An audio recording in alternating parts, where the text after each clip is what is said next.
So I want to talk about North Carolina, which has suddenly got a lot more interesting than previously. It was one of the more solid red of the swing states. But now there's recent polling that indicates that's a tie, and there's some polls that have Harris in the lead.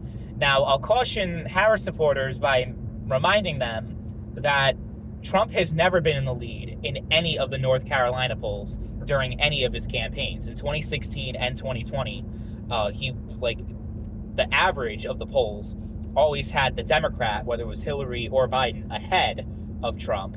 And then Trump ends up winning North Carolina by a pretty comfortable margin. I think it was over 2 points in 2020. So logically, it's a pretty competitive state then if you only won it by 2%. But it was one of the first states actually that was called. North Carolina was called for Trump. Florida was called for Trump. I'm like, ooh, I'm feeling good about this because I voted for him and I'm voting for him again. But yeah, it ended up not being very good at the end. Biden became president, and the rest was history.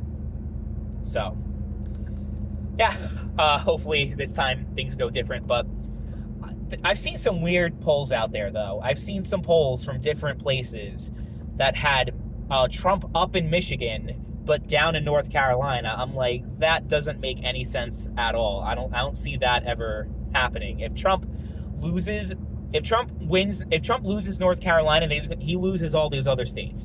Like, maybe he'd win Arizona, maybe he'd win Georgia, but if he loses North Carolina, all the other states are pretty much off the table at that point. Pennsylvania's off the table, Michigan, Wisconsin, etc. Nevada.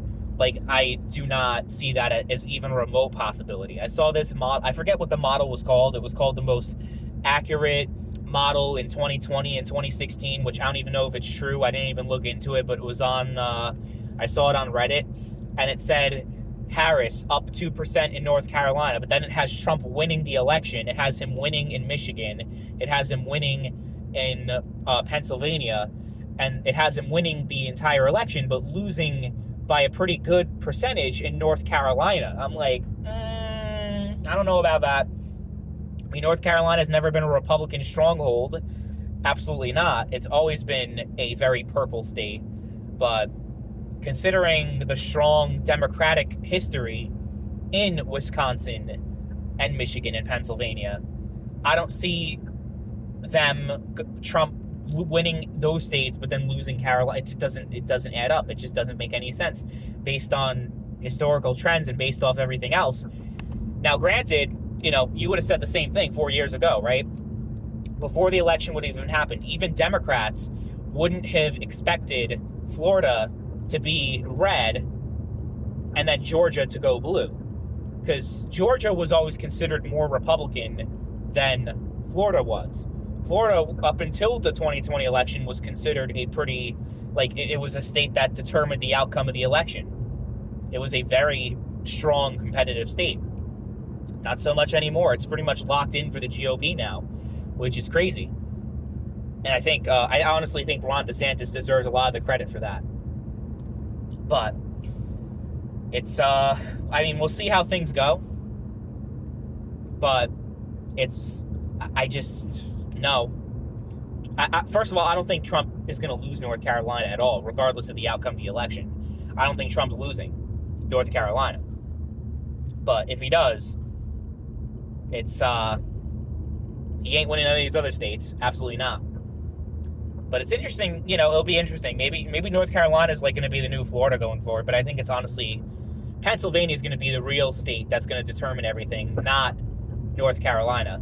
It would determine it on Trump's end. If he loses it, then he's cooked. But if Harris loses it, I think it's going to come down to Pennsylvania as the state, the nail biter, especially since it took how many days for the results to finally come in from Pennsylvania? I think it's all going to come down to that one. The way things are shaking out, I think it's going to come down to that, because Trump can get North Carolina, he can get Georgia, Arizona, and then he needs Pennsylvania. He doesn't need Wisconsin and Michigan. He doesn't need Nevada, right? So that's, I think, the most likely outcome that we're going to get in the Electoral College. It looks like, I was thinking, maybe we could possibly get a 269 tie. But since that second district in Nebraska is suddenly turning super Democrat, and It seems like a lost cause for the GOP at this point. I think I saw one poll that said that Harris was up like 13% over Trump in Nebraska too, which is insane. But we'll see. We will see. I mean, like I said in the last video when I was talking about Virginia, we're gonna find out soon enough, right?